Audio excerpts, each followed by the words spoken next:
अस्सलाम वालेकुम students. Software engineering के कोर्स में आज का टॉपिक है रिस्क मैनेजमेंट।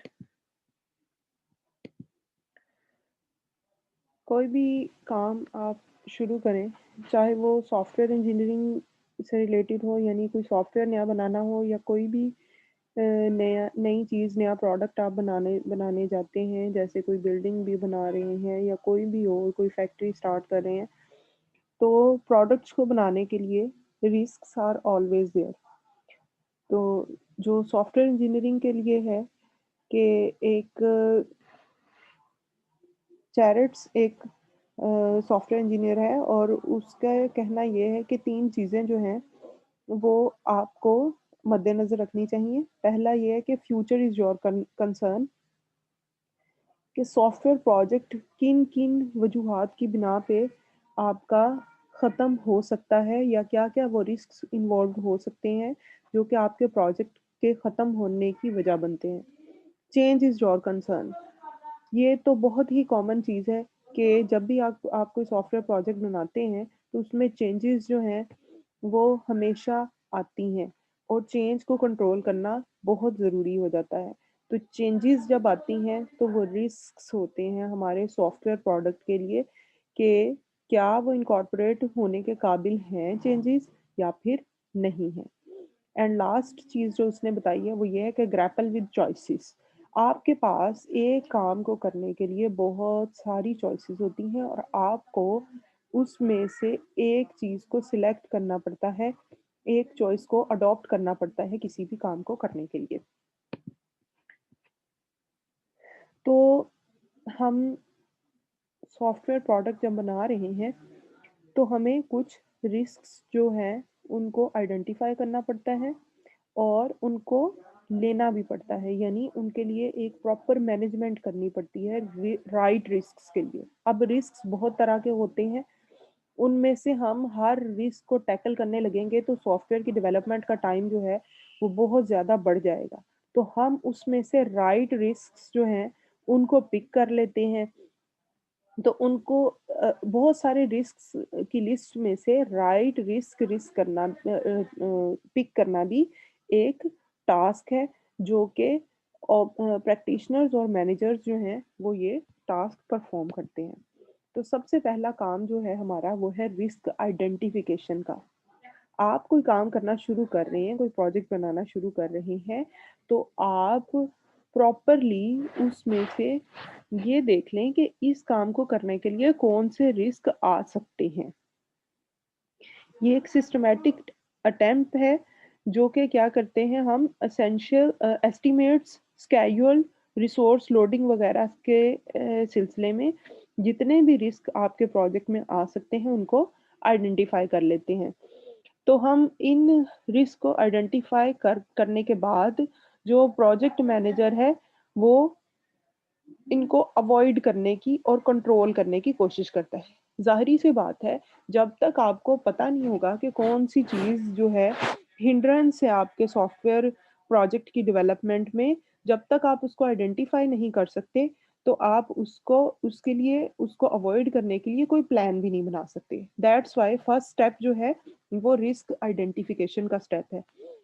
तो रिस्क जो हैं वो 2 तरह के हो सकते हैं। एक तो है जेनेरिक रिस्क्स, और दूसरे हैं product specific risk. Generic risk जो कि किसी भी सॉफ्टवेयर प्रोजेक्ट में आ सकते हैं, और प्रोडक्ट स्पेसिफिक रिस्क्स वो रिस्क्स हैं जो कि किसी ख़ास किस्म के सॉफ्टवेयर की डेवलपमेंट में आते हैं। जैसे कि हमने कोर्स के शुरू में ही सॉफ्टवेयर की कैटेगरीज़ पढ़ी थी। कोई पर्पस बिल्ड सॉफ्टवेयर होता है, कोई साइंटिफिक सॉफ्टवेयर होता है, कोई किसी किस्म का सॉफ्टवेयर होता है। इस तरह मल्टीपल टाइप्स के सॉफ्टवेयर में जो किसी खास टाइप का रिस्क है, किसी खास टाइप के सॉफ्टवेयर में आ सकता है, तो हम कहते हैं कि ये प्रोडक्ट स्पेसिफिक रिस्क है। तो प्रोडक्ट स्पेसिफिक रिस्क्स को आइडेंटिफाई करने के लिए प्रोजेक्ट प्लान और स्टेटमेंट ऑफ स्कोप को एग्जामिन किया जाता है, और कुछ क्वेश्चंस को आंसर करने की कोशिश की जाती है। What special characteristics of this product में थ्रेटन आवर प्रोजेक्ट प्लान, कि इस प्रोडक्ट के अंदर ऐसी कौन सी खसूसियात हैं जो कि हमारे प्रोजेक्ट के प्लान को चेंज कर सकती हैं, लॉन्गर कर सकती हैं, प्रोडक्ट की डिलीवरी में रुकावट बन सकती हैं। तो इन रिस्क्स को आइडेंटिफ़ाई करने के लिए एक तरीकाकार ये है कि रिस्क आइटम चेकलिस्ट बना ली जाए। तो इस चेकलिस्ट क्या होती है? आप मोबाइल फ़ोन्स इस्तेमाल करते हैं, चेकलिस्ट की टू डू लिस्ट्स वगैरह की एप्लीकेशंस भी होती हैं, यानी एक नोट डाउन कर लेना, एक लिस्ट बना लेना चीज़ों की कि अच्छा मैंने ये काम कर लिया, उसको मैं चेक कर देती हूँ। बिल्कुल उसी तरह से आप एक लिस्ट डाउन कर लेते हैं नंबर ऑफ रिस्क्स को, फिर उसको चेक करते जाते हैं कि हमने इसके लिए प्लान कर लिया है, इसको टैकल करने के लिए कर लिए है और उसको हम कैटर करते जाते हैं। तो चेकलिस्ट को रिस्क आइडेंटिफिकेशन के लिए इस्तेमाल कर सकते हैं और प्रेडिक्टेबल रिस्क्स, नोन रिस्क को हम एनलिस्ट करने के लिए एक रिस्क चेकलिस्ट बना लेते हैं।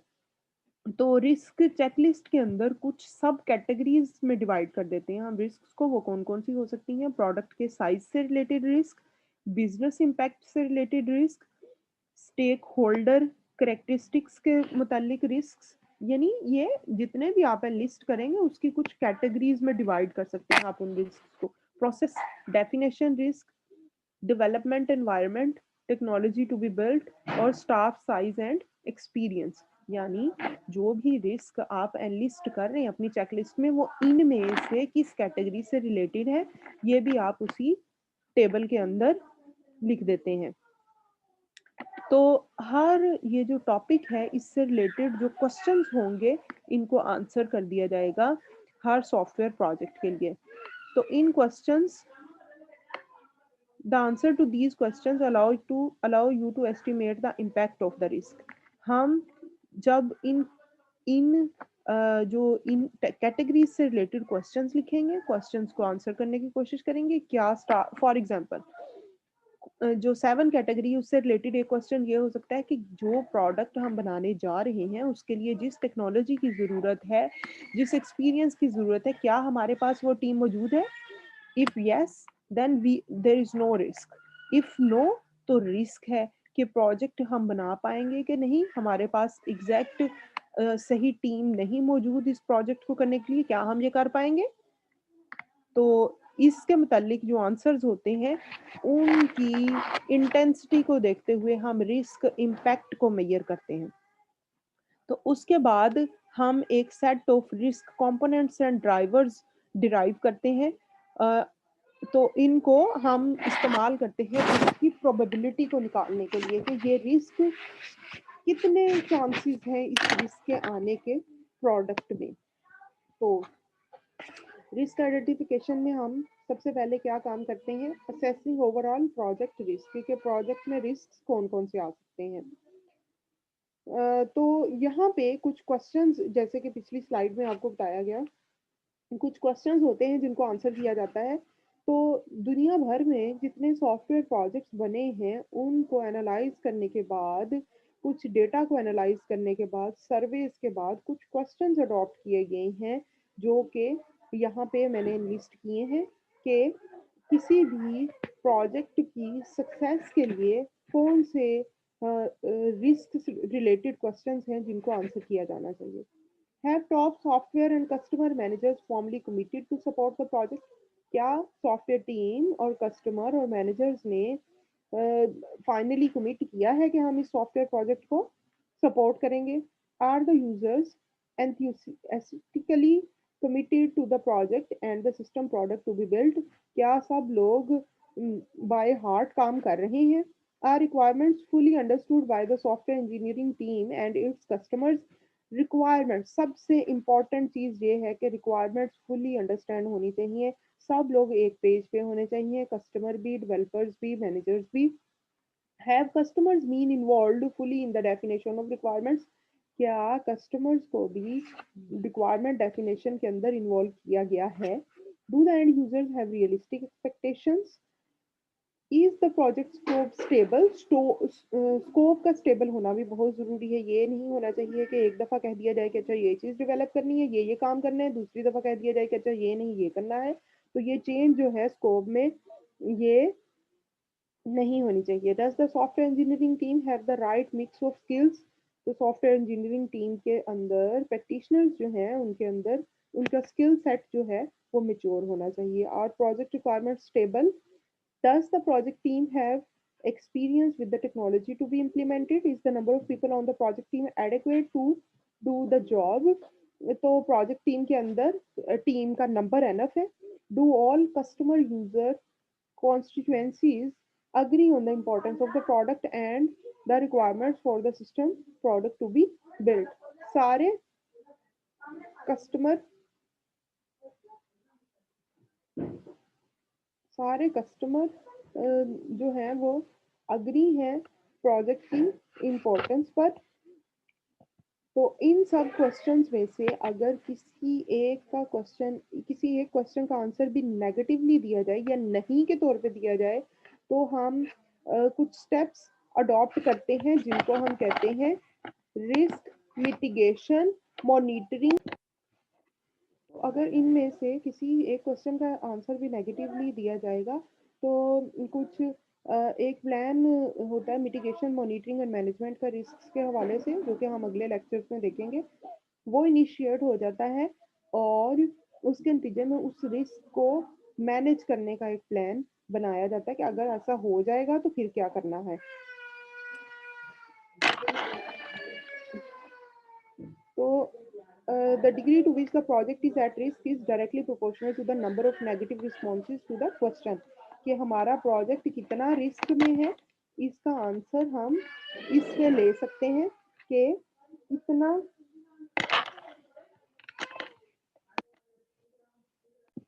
तो जितने नेगेटिव रिस्पॉन्सेज आएंगे उतना ही ज्यादा आपका प्रोजेक्ट एट रिस्क होगा। तो हमने यहाँ पे देखा कि किस तरह से आप असेस कर सकते हैं प्रोजेक्ट के रिस्क्स को। आपने एक नंबर ऑफ क्वेश्चंस तैयार करने हैं जो कि प्रोजेक्ट ये इन्हीं क्वेश्चंस को अगर आप आंसर कर दें तो आपके प्रोजेक्ट के हवाले से बहुत सारी रिस्क की इंफॉर्मेशन कलेक्ट हो जाती है। नेगेटिव आंसर्स का मतलब है आपको मिटिगेशन मॉनिटरिंग और मैनेजमेंट का प्लान तैयार करना पड़ेगा, और जितने ज्यादा नेगेटिव आंसर्स होंगे उतना ही आपका प्रोजेक्ट जो है वो एट रिस्क होगा। रिस्क आइडेंटिफिकेशन में दूसरा काम जो आप करते हैं रिस्क कंपोनेंट्स एंड ड्राइवर्स के हवाले से करते हैं। तो रिस्क ड्राइवर्स को जो प्रोजेक्ट मैनेजर है वो आइडेंटिफाई करता है risk components. The project manager identify the risk drivers that affect software risk components. Risk components वही है सब कैटेगरीज जो अभी ऊपर मैंने आपको बताई हैं ऊपर वाली स्लाइड्स में। तो प्रोजेक्ट मैनेजर उनको आइडेंटिफाई करता है कि इनको इन कंपोनेंट्स के हवाले से कौन से रिस्क ड्राइवर्स हैं। The risk components are defined in the following manner. Performance risk कौन कौन से आ सकते हैं? The degree of uncertainty that the product will meet its requirements and be fit for its intended use. के performance risk क्या है? कितने चांसेस हैं कि प्रोडक्ट जो है वो अपनी फंक्शनैलिटी कंप्लीट कर पाएगा। Cost risk the degree of uncertainty that the project budget will be maintained. कितने परसेंट चांसेस हैं कि प्रोडक्ट जो है वो विद इन बजट मेंटेन किया जा सकेगा। Support risk the degree of uncertainty that the resultant software will be easy to correct adapt and enhance. Support risk support का क्या मतलब होता है? प्रोडक्ट डिलीवर कर दी गई है, उसके बाद आप उसमें चेंजेस मेंटेनेबिलिटी वगैरह करना चाहते हो, उसको उसमें अगर कोई बग आ जाए उसको करेक्ट करना चाहते हो, और कोई इन्हेंसमेंट आ जाए तो वो करना चाहते हो। तो वो कितने चांसेस हैं कि आप वो नहीं कर पाओगे, नहीं कर पाना is the risk. Schedule risk the degree of uncertainty that the project schedule will be maintained and the product will be delivered on time। schedule risk यही हो सकता है कि कितने परसेंट चांसेस हैं कि हम ये नहीं कर पाएंगे कि प्रोजेक्ट जो है हम टाइम पे दे पाए। The impact of each risk driver on the risk component is divided into one of the four impact categories। तो हर रिस्क ड्राइवर जो है वो रिस्क कंपोनेंट के हवाले से कितना इम्पैक्टफुल होगा उसके लिए, यानी इम्पैक्ट को हम चार कैटेगरीज में डिवाइड कर सकते हैं: नेग्लिजिबल, मार्जिनल, क्रिटिकल और कैटास्ट्रोफिक। नेग्लिजिबल बिल्कुल नहीं है, मार्जिनल थोड़ा सा है, क्रिटिकल थोड़ा सा ज्यादा है, कैटास्ट्रोफिक यानी इसने तो प्रोजेक्ट को तबाह कर देना इस रिस्क ने। रिस्क आइडेंटिफिकेशन में हम रिस्क कंपोनेंट एंड ड्राइवर्स पढ़ रहे हैं। इस सिलसिले में हम एक टेबल डिस्कस करेंगे। तो इस टेबल के अंदर आपको लेफ्ट साइड पे कैटेगरी नज़र आ रही है इम्पैक्ट की, नेग्लिजिबल, मार्जिनल, क्रिटिकल और कैटास्ट्रॉफिक, और राइट साइड पे आपको कंपोनेंट्स नज़र आ रहे हैं जो भी हमने डिस्कस किए थे, परफॉर्मेंस, स्पोर्ट, कॉस्ट और स्केड्यूल। और इनके हवाले से नंबर 1 और नंबर 2 जो आपको नज़र आ रहा है वो ये है, the potential consequences of undetected software errors और फॉल्ट। अगर तो ये वाली चीज़ मौजूद नहीं है या फिर डिटेक्ट नहीं हुई, the potential consequences if the desired outcome is not achieved. तो अगर आपके पास डिजायर्ड आउटकम नहीं आती तो आपने 2 वाला सिलेक्ट करना है, और अगर आपके पास कॉन्सिक्वेंसेज ऑफ अनडिटेक्टेड सॉफ्टवेयर, अगर आपने इसको अनडिटेक्टेड रखा, ये रिस्क जो है इसको आइडेंटिफाइड ना किया, तो आपने 1 वाला ऑप्शन चूज करना है। तो एक इसमें से चीज़ हम डिस्कस कर लेते हैं, बाकी का टेबल आप लोग खुद देख लीजिएगा। परफॉर्मेंस और कैटास्ट्रोफिक को देखें। परफॉर्मेंस और स्पोर्ट के नीचे, failure to meet the requirements would result in mission failure, कि अगर आपने रिक्वायरमेंट्स ही पूरी ना की तो इसका मतलब है कि सॉफ्टवेयर ही कंप्लीट नहीं है। तो ये दूसरा है, significant degradation to non achievement of technical performance, non responsive और अनसपोर्टेबल सॉफ्टवेयर। तो ये था, इस तरह आप इसका इम्पैक्ट असेसमेंट कर सकते हैं। तो रिस्क आइडेंटिफिकेशन के हवाले से हमने आज के लेक्चर में देखा कि हम रिस्क को किस तरह से आइडेंटिफाई कर सकते हैं। That's it for today. अल्लाह हाफिज़।